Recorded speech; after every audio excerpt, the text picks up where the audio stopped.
very big difference between an employee and an entrepreneur. This is also why my poor dad often said, "I can't afford it." Being an employee, he looked at his resources. Those of you who have read or listened to my other books know that my rich dad forbade his son and me to ever say, "I can't afford it." Instead, he taught us to look at opportunities and ask, "How can I afford it?" He was an entrepreneur. When it comes to management structure, promoter, flat with multiple informal networks; trustee, formalized hierarchy with multiple tiers. In other words, an entrepreneur will keep the organization small and lean, using cooperative relationships with strategic partners to grow the business. Employees want to build a hierarchy, which means a chain of command with them at the top. This is their concept of building an empire. An entrepreneur will grow the organization horizontally, which means outsourcing rather than bringing the work in-house. An employee wants to grow the organization vertically, which means hiring more employees. Formal organizational charts are very important to employees climbing the corporate ladder. In this book, you will find out how the Rich Dad Company stayed small yet grew big by using strong strategic partnerships and major publishers throughout the world. We decided to grow in this manner because it cost us less time, people, and money. We could grow faster, grow bigger, become very profitable, have a global presence, and yet remain small. We used other people's money and resources to grow the business. This book will explain how and why we did it that way. When it comes to reward philosophy, promoter, value-driven, performance-based, team-oriented. Trustee, security-driven, resource-based, job promotion-oriented. In simple terms, employees want job security with a strong company, a steady paycheck, and the opportunity for promotion, a chance to climb the corporate ladder. Many employees consider a promotion and title more important than money. I know my poor dad did. He loved his title, Superintendent of Public Education, even though he was not paid much. The entrepreneur doesn't want to climb the corporate ladder. He or she wants to own the corporate ladder. An entrepreneur is not driven by a paycheck, but by results of the team. Also, as Howard Stevenson states, many entrepreneurs start a business because they have very strong values that are more important than simply job security and a steady paycheck. For many entrepreneurs, their values are more important than money. They are passionate about their work, their mission, and love what they do. Many entrepreneurs will do their work even though there is no money. Rich Dad said, "Many employees are passionate about their work only as long as there is a paycheck." In this book, you will also learn about the 3 different types of money: competitive money, cooperative money, and spiritual money. 1. Competitive money is the type of money most people work for. They compete for jobs, promotions, pay raises, and against their business competition. 2. Cooperative money is achieved by networking instead of competing. In this book, you will find out how the Rich Dad Company expanded rapidly with very little money, simply by working for cooperative money. 3. A significant part of this book is dedicated to the mission of a business, the values. While we all know that there are many entrepreneurs who are opportunists, working only for competitive money, there are others who build a business on a strong mission, working for spiritual money, the best of all money. Different styles of management. There are 2 other points in the article that are refreshing, especially from a college professor. Howard Stevenson acknowledges that many people say that entrepreneurs are not good managers. Instead of agreeing with this commonly accepted point of view, he writes, "The entrepreneur is stereotyped as egocentric and idiosyncratic and thus unable to manage. However, although the managerial task is substantially different for the entrepreneur, the management skill is nonetheless essential." Right on, Howard. In other words, entrepreneurs manage people differently. The next point explains why there are differences in management style between entrepreneurs and employees. Know how to use other people's resources. The other point Stevenson makes correlates closely with his definition of an entrepreneur. The definition is, entrepreneurship is an approach to management that we define as follows: the pursuit of opportunity without regard to resources currently controlled.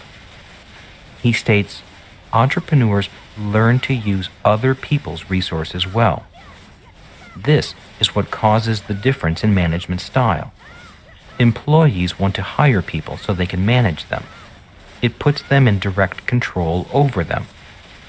They will do as they are told, or they are fired. This is why employee types want to build vertical hierarchies. They want the Prussian style of management. They want people to jump when they say jump. Since entrepreneurs are not necessarily managing employees, they need to manage people differently. Very simply put, entrepreneurs need to know how to manage other entrepreneurs. If you say jump to an entrepreneur, he or she usually responds with some rude comment or gesture. So entrepreneurs are not poor managers, as many people think. They simply have a very different management style because they are managing people they cannot tell what to do or fire. This difference in management style also explains why employee types work for competitive money, and entrepreneurs tend to work for cooperative money. Entrepreneurs looking for employees. Some of the more common complaints heard from new entrepreneurs are, "I can't find good employees," or "employees just don't want to work," or "all employees want is more money." This is a problem for a new entrepreneur with a confused management style. Management style is a matter of training. Again, compliments to Howard Stevenson, a college professor, for getting to the bare bones differences between entrepreneur and employee. Don't wait until all lights are green. Another reason many people are not as successful as they would like to be is fear. Often the fear of making mistakes or the fear of failing. There is another reason, also a fear, but it appears a little differently. These people disguise their fears by being perfectionists. They are waiting for all the stars to line up before starting their business. They want all the lights to be green before they will pull out of the driveway. When it comes to entrepreneurship, many of these people are still stuck in the driveway with their engine idling. 3 parts of a business deal. One of the best entrepreneurs I have ever known is a friend and business partner of mine. I have formed several companies with him, 3 that went public and have made us millions of dollars. He believes that there are 3 parts to putting a business deal together. 1. Finding the right people. 2. Finding the right opportunity. 3. Finding the money. He explained, rarely do all 3 pieces come together at the same time. Sometimes you have the people, but you do not have the deal or the money. Sometimes you have the money, but no deal or people. He also said, the most important job of an entrepreneur is to grab one piece and then begin to put the other 2 pieces together. That may take a week, or it may take years, but if you have one piece, at least you've gotten started. In other words, an entrepreneur does not care if 2 out of 3 lights are red. In fact, an entrepreneur does not care if all 3 lights are red. Red lights do not prevent an entrepreneur from being an entrepreneur. Anything worth doing is worth doing poorly. Have you ever noticed that software, such as Microsoft Windows, comes in different versions?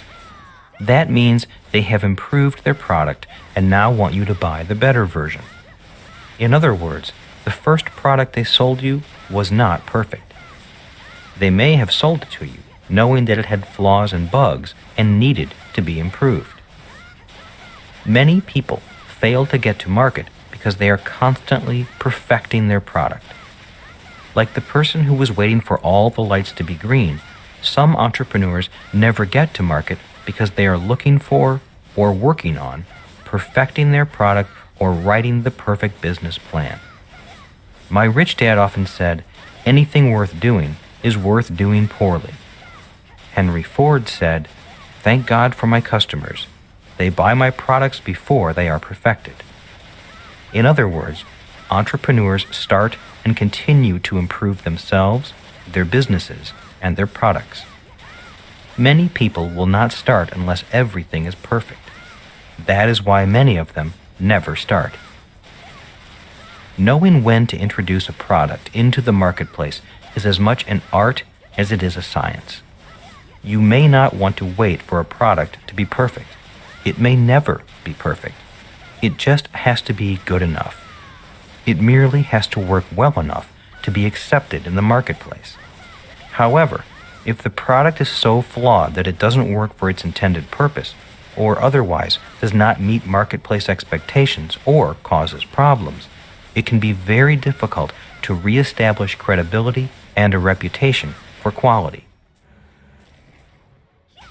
One of the marks of a successful entrepreneur is being able to assess the expectations of the marketplace and know when to stop developing and start marketing.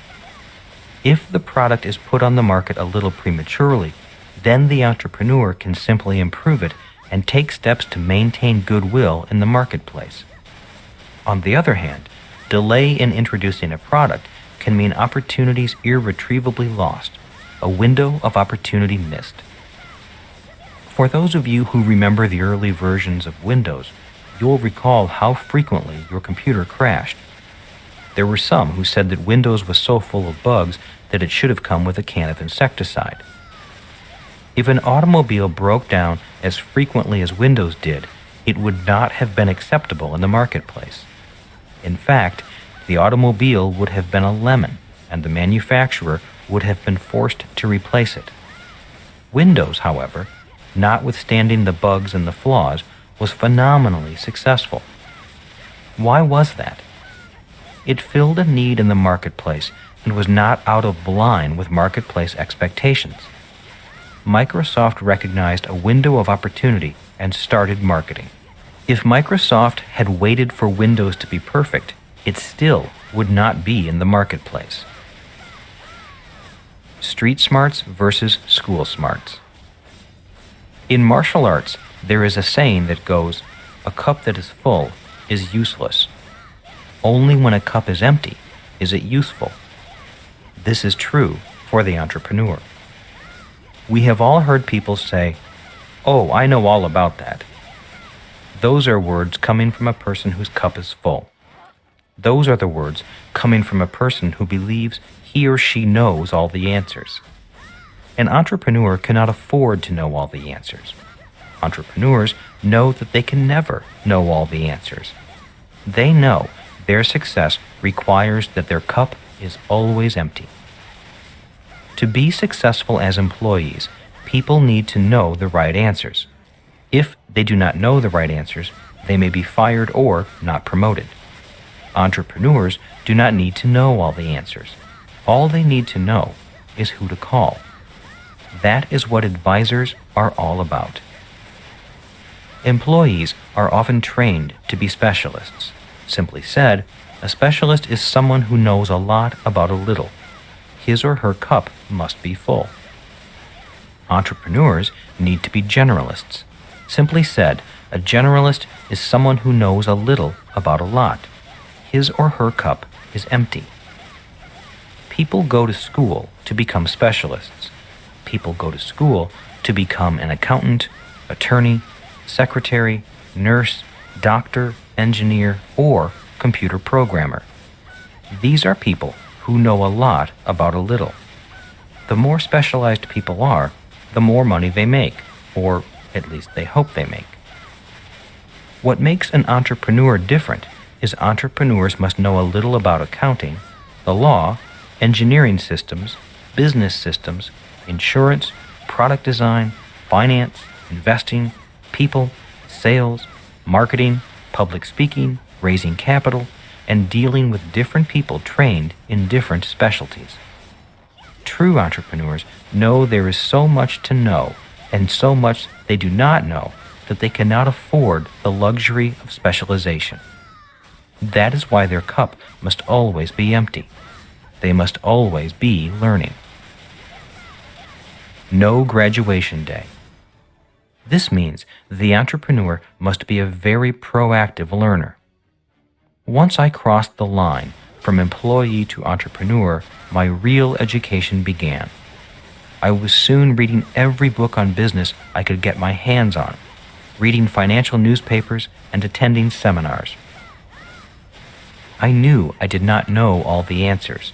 I knew I had to learn a lot and learn it fast. Today, nothing has changed.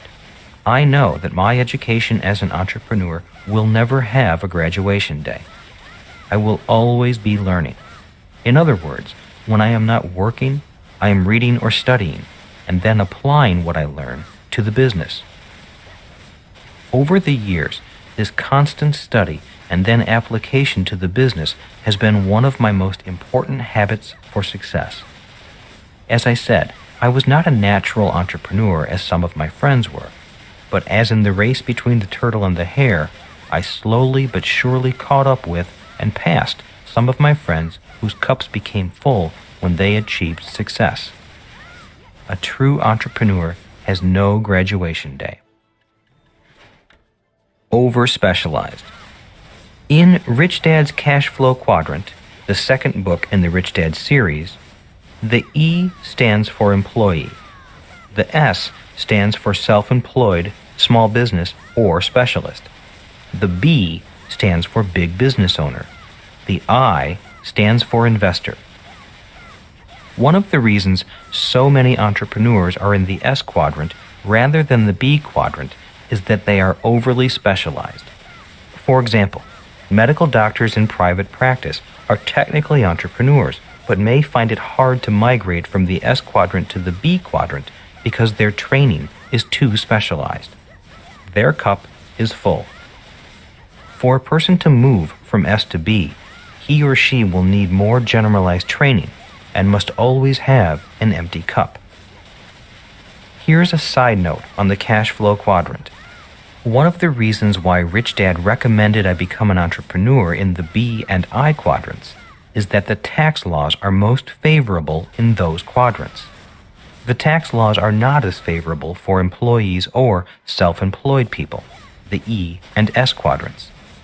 The tax code offers greater incentives, or loopholes, for people who either hire a lot of people in the B quadrant or invest in projects the government wants growth in, investments such as low-income housing. In summary, taxes are different in different quadrants. This book will go into the differences in each quadrant and how an entrepreneur can migrate from one quadrant to another, especially from the S quadrant to the B quadrant. A list of differences. Before quitting their jobs, people need to decide if they want to make the transition from employee to entrepreneur. The transition, or metamorphosis, requires a change to some of the following traits. A mindset of freedom instead of security. The ability to operate without money. The ability to operate without security. A focus on opportunity rather than resources. Different management styles to manage different people. The ability to manage people and resources they do not control.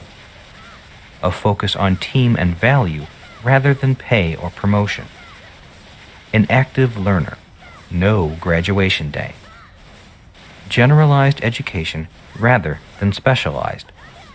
The courage to be responsible for the entire business. You may notice that farmers, possibly our earliest entrepreneurs, have had to develop most of these traits in order to survive as farmers. Most had to plant in the spring in order to harvest in the fall. Most had to pray that the weather was in their favor and that pests, diseases, and insects left enough for their family to live on through a long, hard winter. Rich Dad said, "If you have the mindset and toughness of a farmer, you will be a great entrepreneur." A pot of gold at the end of the rainbow. While this book starts off describing the process of becoming an entrepreneur as a painful and time-consuming process, I also want to let you know that there is a pot of gold at the end of the rainbow. As with any learning process, even learning to walk or ride a bicycle, the start of the process is always the hardest. You may recall that my first official day as an entrepreneur was not a good day. But if you stick with the learning process, your world will change, just as your world changed when you finally learned to walk or ride a bike. The same is true with entrepreneurship. For me, the pot of gold at the end of the rainbow has been greater than my wildest dreams. The process of becoming an entrepreneur has made me far richer than I could have become as an employee. Also, I have become somewhat famous and recognized throughout the world. I doubt if I would have become famous as an employee. Most important, our products have reached people throughout the world and in some ways have helped to make their lives a little better. The best part of learning to be an entrepreneur is being able to serve more and more people. Being able to serve more people has been my primary reason for becoming an entrepreneur. The philosophy of an entrepreneur. Becoming an entrepreneur began with a change of philosophy. The day in Puerto Rico that I left the Xerox Corporation, my philosophy shifted from the philosophy of my poor dad to the philosophy of my rich dad. The shift looked like this: from a desire for security to a desire for freedom, from a desire for a steady paycheck to the desire for great wealth, from seeing value in dependence to seeing value in independence, to make my own rules rather than obey someone else's rules, from a desire to give orders rather than take orders, a willingness to be fully responsible rather than say, "It's not my job," to determine the culture of a company rather than try to fit into some other company's culture, to make a difference in this world rather than complain about the problems of the world, to find a problem and turn it into a business opportunity, to choose to be an entrepreneur rather than an employee. The new super entrepreneurs. In 1989, the world went through perhaps the biggest change in history. In 1989, the Berlin Wall came down and the internet went up. In 1989, the Cold War ended and globalization started to take off. The world went from walls to web, from division to integration. In his best-selling book, The World is Flat, Thomas Friedman stated that when the wall came down and the web went up, the world went to one superpower, the United States, global supermarkets, and super individuals. My prediction is there will soon be new super entrepreneurs whose wealth will dwarf the wealth of today's mega-rich entrepreneurs. In the 1980s, Bill Gates and Michael Dell were the hot young billionaire entrepreneurs. Then, Sergey Brin and Larry Page, founders of Google, and Mark Zuckerberg of Facebook became the hot new billionaire entrepreneurs. My prediction is the next super entrepreneurs will not be from the United States. Why? Once again, the answer is that walls, have turned into webs. In 1996, the Telecom Reform Act and money from Wall Street gave rise to such companies as Global Crossing, a bankrupt company that did one important task. It linked the world with fiber optics. Once this fiber optic network was in place, brain power from countries such as India did not need to emigrate to Silicon Valley to find work.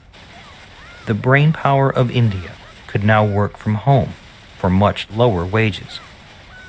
Due to the power of fiber optic cables and the internet, my prediction is that the next Bill Gates or Sergey Brin will come from outside the United States, possibly from India, China, Singapore, Ireland, New Zealand, or Eastern Europe.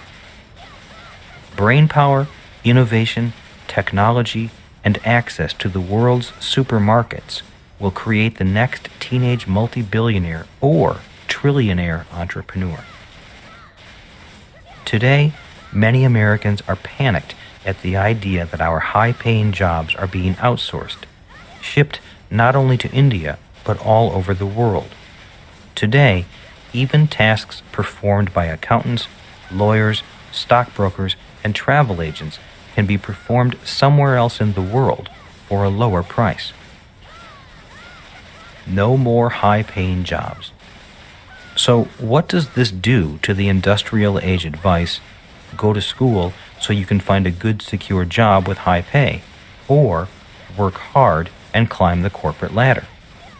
In my opinion, this old industrial age advice is toast. Many employees will have less work to find, much less, since the person competing for their job lives thousands of miles away. Most of us know that wages have not gone up for many workers. How can their wages go up when someone else is willing to work for so much less? One big difference between an entrepreneur and an employee is that an entrepreneur is excited about the changes that the shift from wall to web is bringing. Many employees are terrified of the changes. One last difference. The last difference I will mention is the difference in pay between employees and entrepreneurs. Some of the most famous CEOs, like Steve Jobs and Warren Buffett, have the lowest salaries. Could it be because CEOs who are employees work for a paycheck, and CEOs who are entrepreneurs work for some other kind of pay? Are you an entrepreneur? As you can tell, there are differences between employees and entrepreneurs. The purpose of this book is to go deeper into those differences so you can decide, before you quit your job, if being an entrepreneur is the path for you. In conclusion, in my opinion, the biggest difference between an entrepreneur and an employee is found in the differences between the desire for security and the desire for freedom.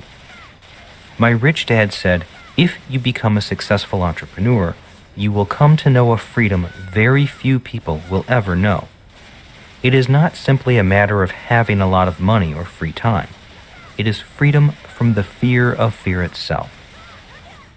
Freedom from the fear of fear? I asked. Nodding, he continued. When you look under the covers of the word security, you find fear hiding there. This is the reason most people say, get a good education. It's not out of the love of study or scholarship. It is out of fear. The fear you won't get a good job or be able to earn money. Look at how a teacher motivates students in school. It is motivation by fear. They say, if you don't study, you will fail. They use the fear of failing to motivate students to study. When the student graduates and gets a job, once again, the motivation is fear. Employers say, verbally or non-verbally, if you don't do your job, you'll be fired. The employee works harder out of fear, the fear of not putting food on the table or not having money to make the mortgage payments. The reason people crave security is fear. The problem with security is that it does not cure fear. It simply throws a blanket over the fear, but the fear is always there, like the boogeyman chuckling under the bed. Being in high school at the time, I could really relate to the idea of studying out of fear. In school, I only study because I am afraid of failing. I do not study because I want to learn. I am so afraid of failing that I study subjects I know I will never use. Nodding, Rich Dad said, "Studying for security is not the same as studying for your freedom. People who study for freedom study different subjects than people who study for security." "Why don't they offer a choice of study in school?" I asked. "I don't know," said Rich Dad. "The problem with studying for security is that the fear is always there. And if the fear is always there, then you rarely feel secure. So you buy more insurance and think of ways to protect yourself. You always quietly worry, even if you pretend you're successful and have nothing to worry about. The worst thing about living a life of security is that you often lead two lives. The life you live and the unlived life you know you could be living. Those are some of the problems with studying for security. The biggest problem of all is that the fear is still there." "So, becoming an entrepreneur means you will not have any fear?" I asked. "Of course not," smiled Rich Dad. "Only fools believe they have no fear. Fear is always present. Anyone who says he or she doesn't have fear is out of touch with reality. What I said is, freedom from the fear of fear. In other words, you don't have to be afraid of fear. You don't have to be a prisoner of fear. Fear will not define your world as it does most people's worlds. Instead of fearing fear, you will learn to confront fear and use it to your advantage. Instead of quitting because your business is out of money, because you are afraid of not being able to pay your bills, being a true entrepreneur will give you the courage to go forward, to think clearly, to study, to read, to talk to new people, to come up with new ideas and new actions. The desire for freedom can give you the courage to operate for years without needing a secure job or a steady paycheck. That is the kind of freedom I am talking about. It is the freedom from the fear of fear. We all have fear. The difference is whether fear causes us to seek security or to seek freedom. An employee will seek security. An entrepreneur will seek freedom. So, if security is the result of fear, what is the driving force behind freedom? I asked. Courage, smiled Rich Dad. The word courage comes from the French word le cœur, the heart. He paused for a moment and then finished the conversation by saying, "Your answer for choosing to be an entrepreneur or an employee is found in your heart." Freedom is more important than life. One of my favorite movies of all times is the classic Easy Rider, starring Peter Fonda, Dennis Hopper, and Jack Nicholson. In one of the scenes just before Jack Nicholson is killed, he talks with Dennis Hopper about freedom. I believe it is appropriate to end this introduction with those lines, because it is why I chose to be an entrepreneur. I chose to be an entrepreneur to be free. For me, freedom is more important than life itself. In this scene, the three of them are camped in a swamp after being teased, threatened, and run out of town by a bunch of good old boys. Dennis Hopper: "They're scared, man." Jack Nicholson: "Oh, they're not scared of you. They're scared of what you represent." Dennis Hopper: "All we represent to them is somebody who needs a haircut." Jack Nicholson: "Oh no, what you represent to them is freedom." Dennis Hopper: "What the hell is wrong with freedom, man? That's what it's all about." Jack Nicholson: "Oh yeah, that's right. That's what it's all about, all right. But talking about it and being it, that's two different things. I mean, it's real hard to be free when you're bought and sold in the marketplace. Of course, don't ever tell anybody that they're not free, because they're going to get real busy killing and maiming to prove to you that they are. Oh yeah, they're going to talk to you and talk to you and talk to you about individual freedom. But when they see a free individual, it's going to scare them. Dennis Hopper. Well, it don't make them run scared. Jack Nicholson. No, it makes them dangerous. Right after this scene, the three of them are ambushed and beaten by the same good old boys. Nicholson's character dies, and Fonda and Hopper ride on, eventually to be killed, not by the same good old boys, but by other good old boys who share the same philosophy. While the movie has different messages for different people, for me, the movie was about the courage it takes to be free, the freedom to be yourself, regardless of whether you are an entrepreneur or an employee. The rest of this book is dedicated to your freedom. Rich Dad's Entrepreneurial Lesson Number 1. A successful business is created before there is a business.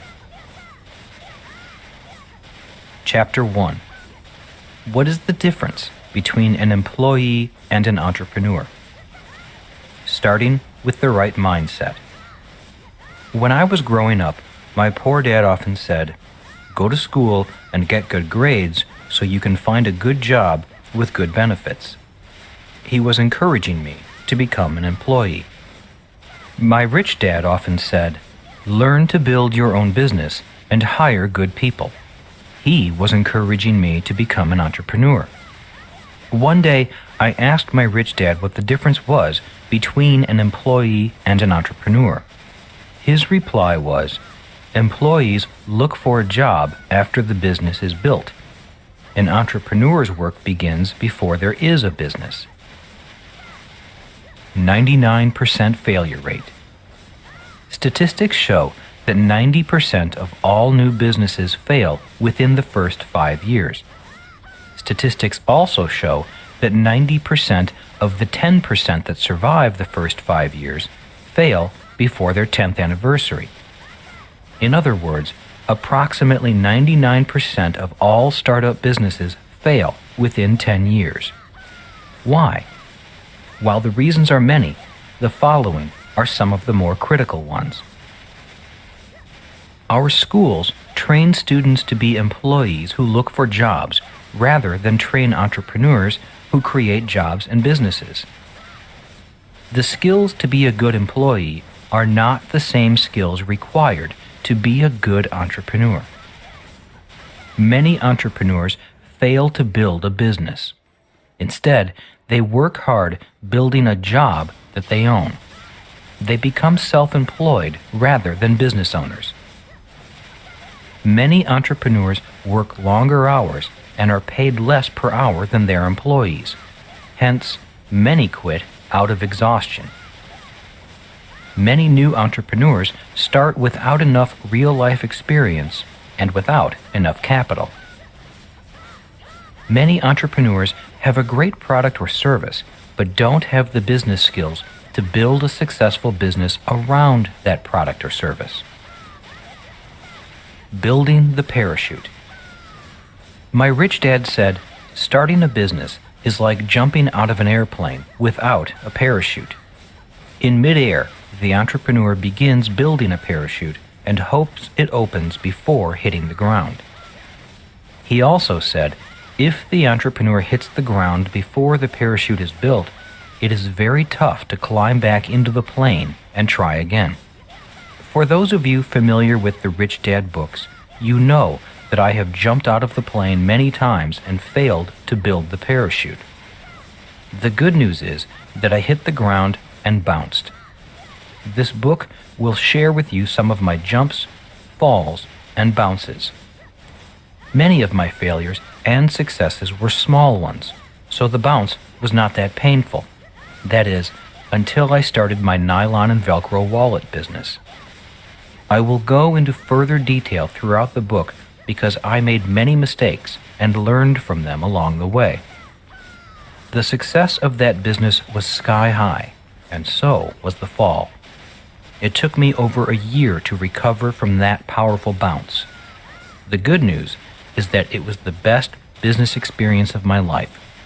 I learned a lot about business and about myself through the process of rebuilding. The crack in the dam. One of the reasons I fell so hard in the nylon surfer wallet business was that I did not pay attention to the little things. There is some truth to the age-old statement, the bigger they are, the harder they fall. My little surfer wallet business grew so fast that the business was a lot bigger than the capabilities of the 3 entrepreneurs who created the business. Instead of creating a business, we had created Dr. Frankenstein's monster and did not realize it. In other words, our sudden success was accelerating our failures. The real problem was that we did not know we were failing. We thought we were successful. We thought we were rich. We thought we were geniuses. Even though we consulted expert advisors, like patent attorneys, we did not listen to them. As 3 successful entrepreneurs in our late 20s and early 30s, we took our minds off the business and partied into the night. We actually thought we had built a business. We actually thought we were entrepreneurs. We actually believed our own story of success. We started bragging. Champagne started to flow. It was not long before we each had fast sports cars and were dating even faster women. Success and money had blinded us. We could not see the cracks forming in the wall of the dam. Finally, the dam broke. The house of cards started tumbling down around us. Our parachute did not open. Too much success. The point in sharing my entrepreneurial stupidity is that many people think that it is the lack of success that kills a business. In many cases, that is true. The failure of my surfer wallet business was a valuable experience because I found out early in my career as an entrepreneur that too much success can also kill a business. The point I am making is that a poorly conceived business can fail whether it is initially successful or not. Hard work covers up poor design. A poorly conceived business startup may be able to survive as long as the entrepreneur works hard and holds the business together with sheer determination. In other words, hard work can cover up a poorly designed business and keep it from failing. The world is filled with millions of small business entrepreneurs who are able to keep their leaky business afloat with hard work, sheer willpower, duct tape, and baling wire. The problem is, if they stop working, the business breaks apart and sinks. All over the world, entrepreneurs kiss their families goodbye and head off to their own businesses, their pieces of the rock. Many of them go to work, thinking that working harder and longer will solve their business problems. Problems such as not enough sales, unhappy employees, incompetent advisors, not enough cash flow to grow the business, increases in suppliers' prices, rising insurance premiums, increases in landlords' rent, changing government regulations, government inspectors, increasing taxes, back taxes, unhappy customers, non-paying customers, and not enough time in the day, to name a few. Many entrepreneurs do not realize that many of the problems their businesses face today began yesterday, long before there was a business. One of the primary reasons for the high failure rate of small businesses is sheer exhaustion. It's tough to make money and keep going when so much of your time is tied up in activities that do not make you any money or that cost you money without offsetting income. If you are thinking about starting your own business, before you quit your job, you might want to talk to some entrepreneurs about how much time they spend on non-income producing activities to run their business and how they handle this challenge. As a friend of mine once said, I'm so busy taking care of my business that I don't have time to make any money. Do long hours and hard work guarantee success? A friend of mine quit his high-paying job with a large bank in Honolulu and opened a tiny lunch shop in the industrial part of town. He had always wanted to be his own boss and do his own thing.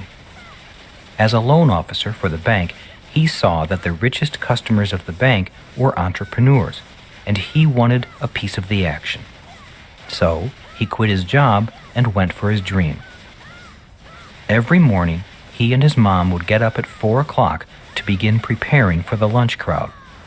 The two of them worked very hard, scrimping and cutting corners in order to serve great-tasting lunches with generous portions at low prices.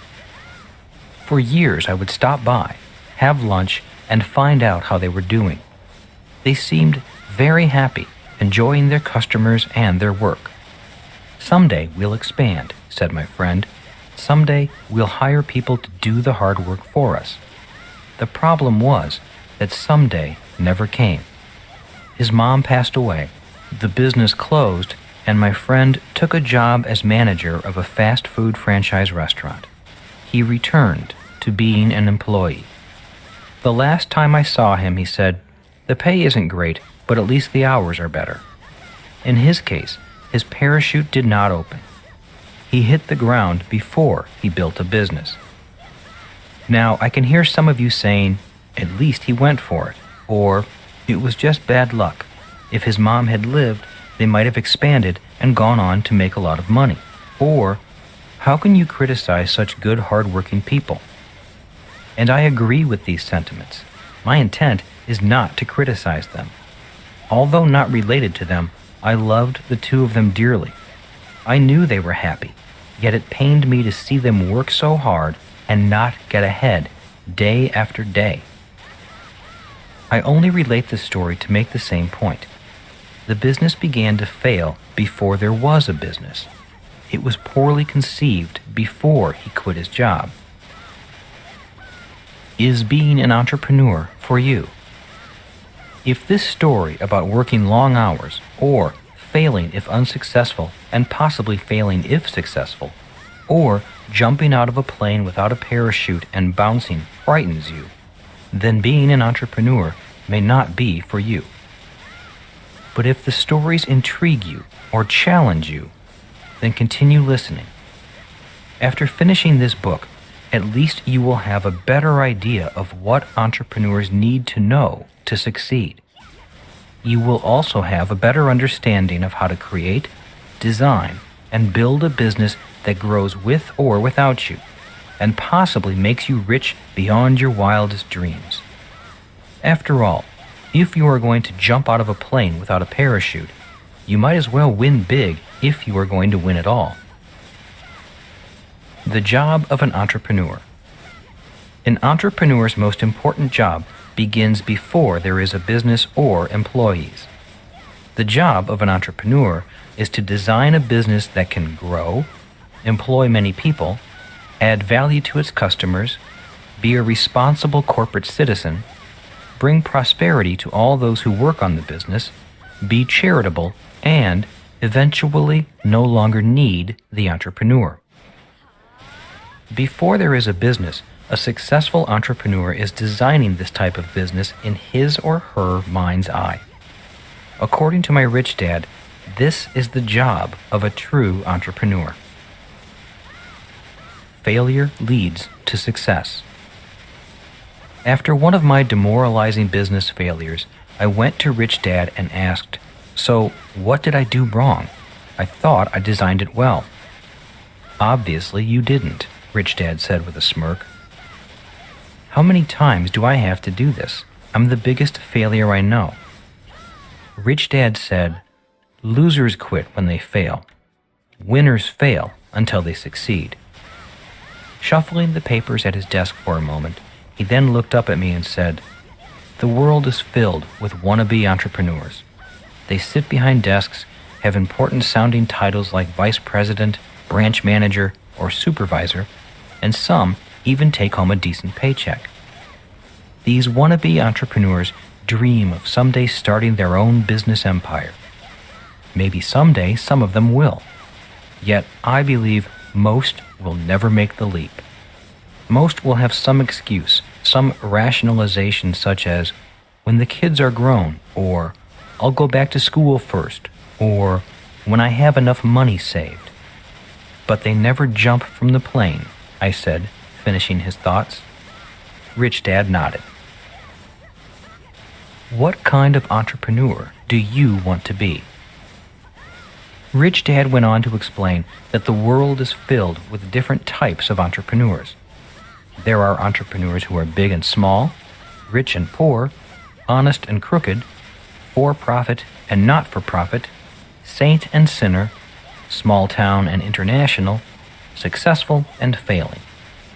He said, the word entrepreneur is a big word, and it means different things to different people. The cash flow quadrant. As I mentioned in the introduction, the cash flow quadrant explains that there are 4 different types of people who make up the world of business. They are often different people technically, emotionally, and mentally. E stands for employee. S stands for self-employed or small business owner. B stands for big business owner. I stands for investor. For example, employees will always say the same words, whether they are the president of the company or the janitor. An employee always says, I'm looking for a safe, secure job with benefits. The operative words are safe and secure. In other words, the emotion of fear often keeps them boxed in that quadrant. If they want to change quadrants, not only are there skills and technical things to learn, but in many cases, they also have emotional challenges to overcome. A person in the S quadrant may say, if you want it done right, do it yourself. In many cases, this person's challenge is learning to trust other people to do a better job than he or she can. This lack of trust often keeps them small, since it's hard to grow a business without eventually trusting other people.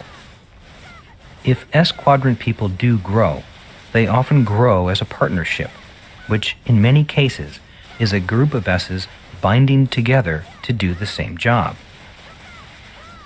B quadrant people are always looking for good people and good business systems. They do not necessarily want to do the work themselves. They want to build a business to do the work. A true B quadrant entrepreneur can grow his or her business all over the world. An S quadrant entrepreneur is often restricted to a small area, an area he or she can personally control. Of course, there are always exceptions. I quadrant people, investors, are looking for smart S's or B's to take care of their money and grow it. Rich Dad trained his son and me to first build a successful S quadrant business that had the capability of expanding into a successful B quadrant business. That is what this book is about. What kind of business do you want to build? As part of my entrepreneurial training with Rich Dad, he encouraged his son and me to go out and study as many different types of business systems as we could. He said, how can you be an entrepreneur designing a business if you do not know about the different types of businesses and entrepreneurs? Self-employed entrepreneurs.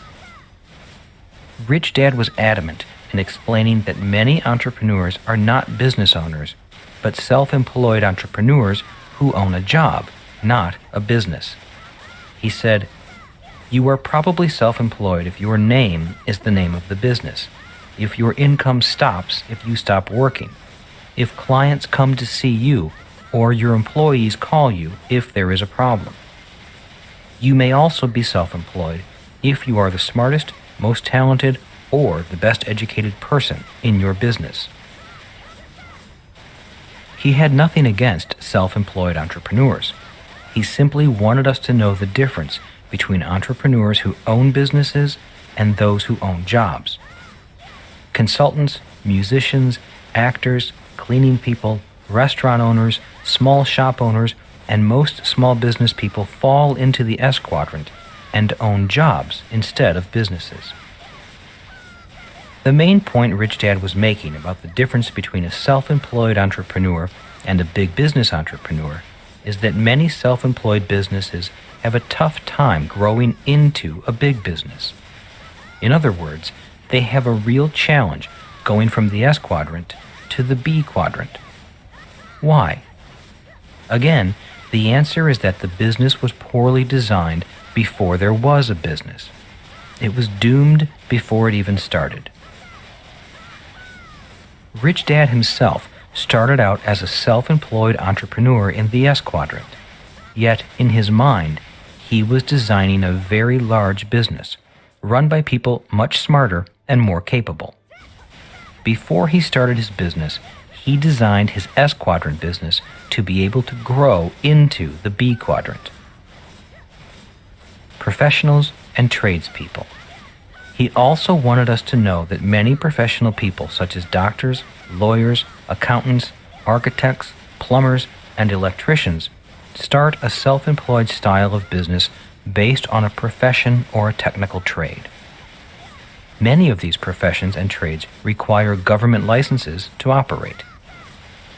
Also included in this category are professional salespeople, many of whom are licensed independent consultants, such as real estate, insurance, and securities salespeople. Many of these types of people are technically self-employed entrepreneurs, aka independent contractors.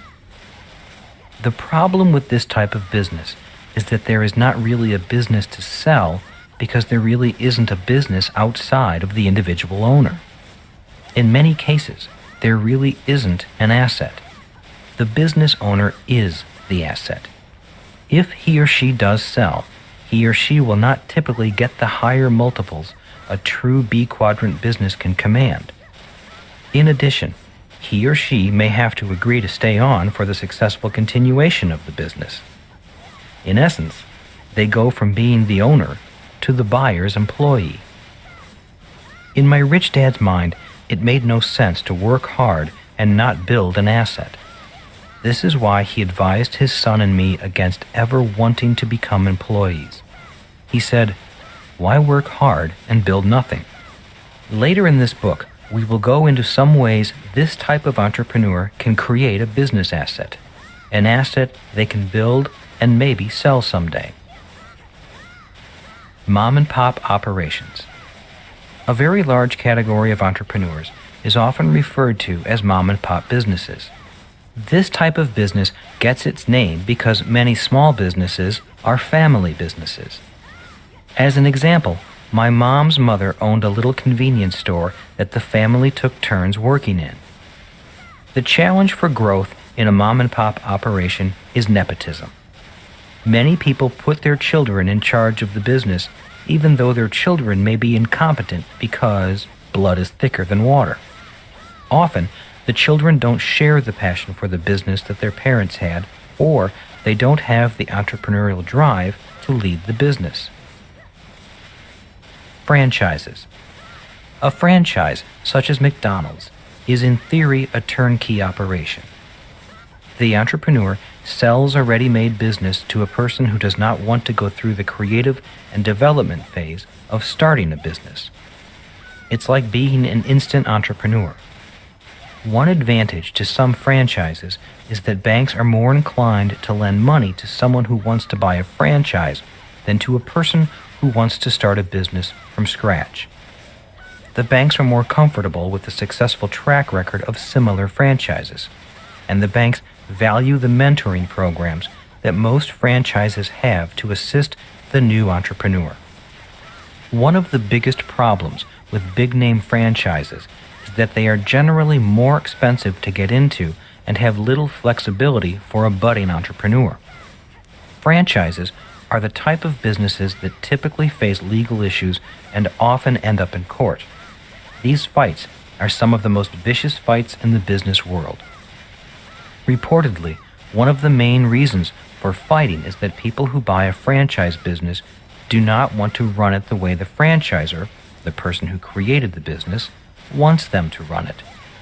Also, if the franchise does not do well financially, the franchisee may want to blame the franchisor for the lack of business success. If you do not want to follow the directions of the franchisor to a T, it is best you design, create, and start your own business. Network marketing and direct sales. The network marketing and direct sales industry is recognized by many to be the fastest growing business model in the world today. It is also the most controversial. Many people still have a negative reaction, claiming that many network marketing organizations are pyramid schemes. Yet, in reality, the biggest pyramid scheme in the world is the traditional big business corporation, with one person at the top and all the workers below. Everyone who wants to be an entrepreneur should take a look at a network marketing business. Some of the biggest Fortune 500 companies distribute their products through a network marketing or direct sales system. I am not a member of any one network marketing or direct marketing business, but I do speak favorably of the industry. People who want to be entrepreneurs should consider joining one of these businesses before they quit their jobs. Why? Many of these companies provide essential training in sales, business building, and leadership skills not found anywhere else. One of the most valuable benefits from associating with a reputable organization is that it teaches the mindset as well as the courage required to become an entrepreneur. You will also become more familiar with the systems required to build a successful business. The entry fee is typically quite reasonable, and the education can be priceless. To further explain the educational value of such types of business, please go to our website, richdad.com, to see 2 books on the subject: The Business School for People Who Like Helping People and The Business of the 21st Century. If I were starting my entrepreneurial career all over again, I would start with a network marketing or direct sales business. Not for the money, but for the real-world business training I could receive. Training similar to the type of training my rich dad gave me. Legal thieves. One of the more interesting discussions Mike and I had with Rich Dad involved the subject of entrepreneurs stealing from other entrepreneurs. Rich Dad used an accountant working for an accounting firm as an example. One day the accountant, who was an employee of the firm, resigned and started his own business with clients he met while an employee of the firm.